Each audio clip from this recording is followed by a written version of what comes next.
I've heard that when foods are tested for their GI rating, it is done on an empty stomach first thing in the morning.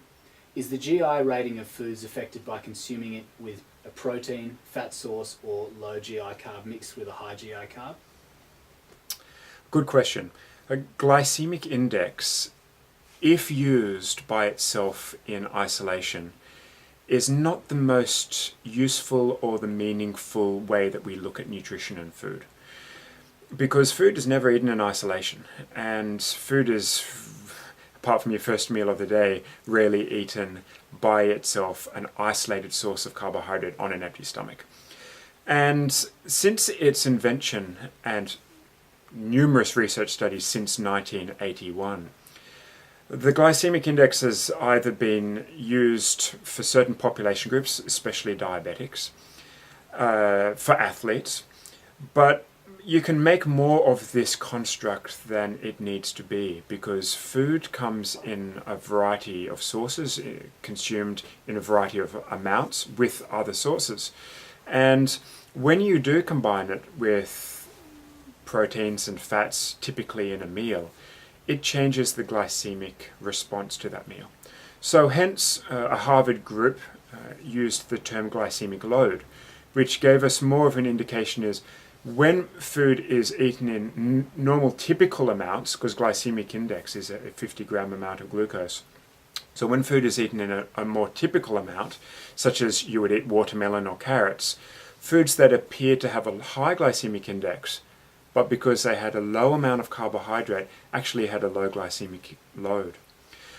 So researchers have now got the glycemic index and the glycemic load, and also the insulinemic index, which is how much food raises blood insulin levels. And the insulin index follows glycemic index pretty closely, except for dairy, which has a paradoxical response, low glycemic index, high insulin response.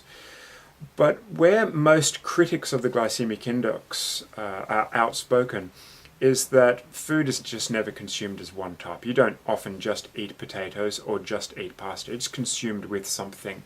So as a tool by itself, we should be looking generally at foods that exert a slower response for the glucose entering the blood, as opposed to a very large response. But even the high glycemic index foods like jasmine rice, which is amongst the highest glycemic index recorded, is never eaten by itself. It will be consumed with, that's in typical Asian settings, some kind of protein-based or vegetable-based main meal, and the rice is served as the accompaniment.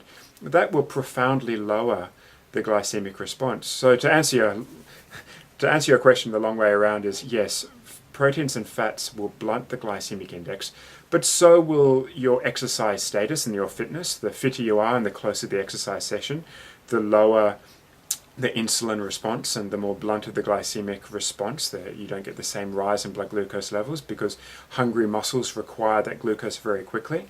But as a general tool, when teaching clients what sources of carbohydrates are good and when to eat them and so forth and how much to eat, I think that the glycemic index and the glycemic load is a useful tool to help pick foods that are minimally processed, minimally tampered with by humans, and that exert, generally speaking, a more blunted and sustained release of glucose into the blood.